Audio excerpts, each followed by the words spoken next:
వైసీపీకి పార్లమెంట్లో కూడా ట్రోలింగ్ తప్పల. ఏపీ అసెంబ్లీలో 11 సీట్లు గెలిచినప్పటి నుంచి ప్రతిసారి దాని మీద ట్రోలింగ్ జరుగుతూ ఉంటుంది ఏ సందర్భం వచ్చినా. తాజాగా పార్లమెంట్లో ఏమైందంటే, పాత పార్లమెంట్ నుంచి కొత్త పార్లమెంట్కి మారారు కాబట్టి పార్టీలన్నిటికి కూడా కొత్తగా కేటాయిస్తున్నారు రూమ్స్.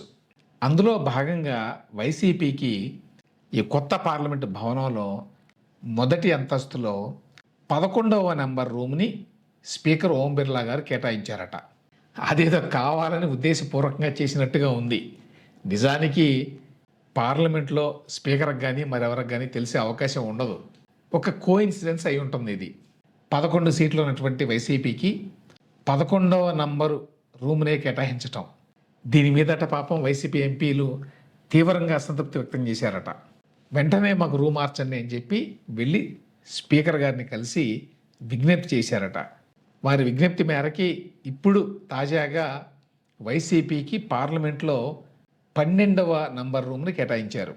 టీడీపీకి ఏమో 9వ నంబర్ రూమ్ని కేటాయించారట. టీడీపీ వాళ్ళకి 9వ నంబర్ అంటే మోజు, అందుకు తగ్గట్టుగానే వాళ్ళు తెచ్చుకున్నట్టున్నారు ఆ రూమ్ని. ఏదేమైనప్పటికీ వైసీపీకి 11వ నంబర్ రూమ్ని కేటాయించడం కోఇన్సిడెన్సే కావచ్చు కానీ, అంటే కాకతాళీయమే కావచ్చు కానీ, అదొక ఎంబరాసింగ్ మూమెంట్.